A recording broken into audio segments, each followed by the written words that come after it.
Okay, let's dive into this. On the surface, what we're looking at seems pretty simple, a construction deal that just went sour.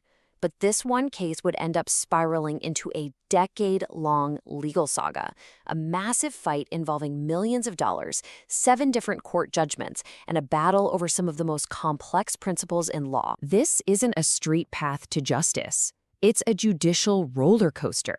Seriously, look at this. For over 7 years, the verdict just bounced back and forth between Taiwan's district, high, and Supreme Courts like a ping pong ball.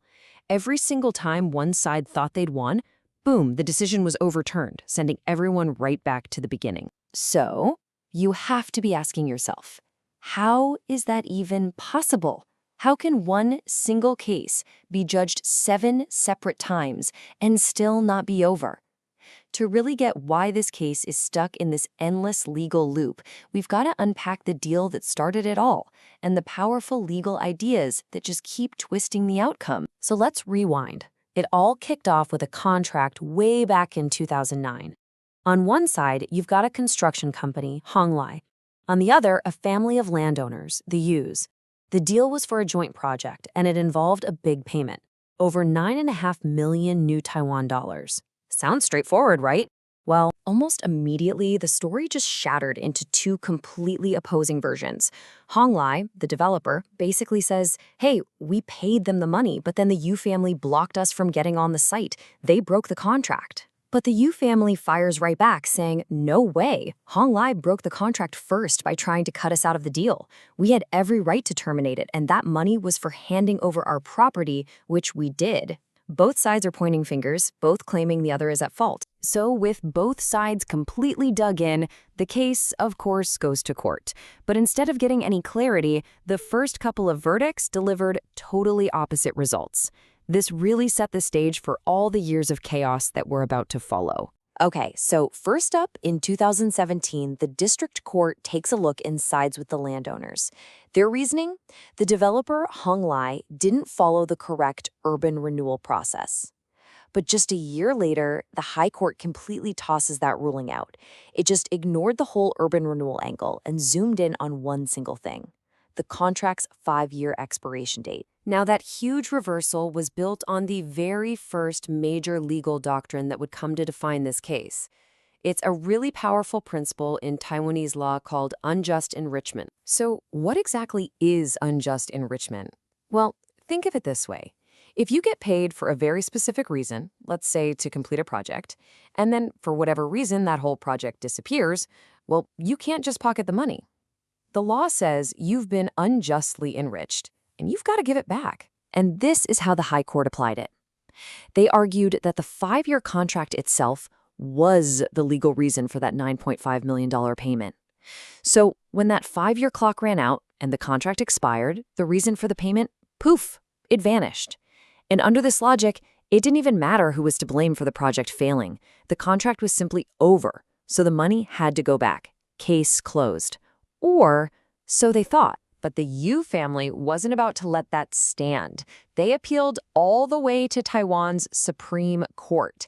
Now, you got to understand, the Supreme Court's job isn't to re-examine the facts. It acts more like a supervisor with a big red pen, checking to see if the lower courts actually applied the law correctly. And what they found were some pretty serious problems with the High Court's logic. In its very first review, the Supreme Court kicked the case right back down, calling the High Court's reasoning insufficient. It basically said the lower court never even bothered to ask a fundamental question. What was the true meaning of this payment? Was it only for demolition, or was it a much broader compensation package that the family was entitled to keep? So the High Court tried again, and in 2022, the Supreme Court sent it back. Again. This time, they called it a hasty conclusion. They pointed directly to the wording in the contract, which called the payment demolition compensation and rent. The High Court had just treated it like one giant lump sum. The Supreme Court said, nope, you have to investigate each part of that payment separately. This really shows you how the system is supposed to work. The Supreme Court wasn't trying to pick a winner or a loser. It was enforcing legal discipline.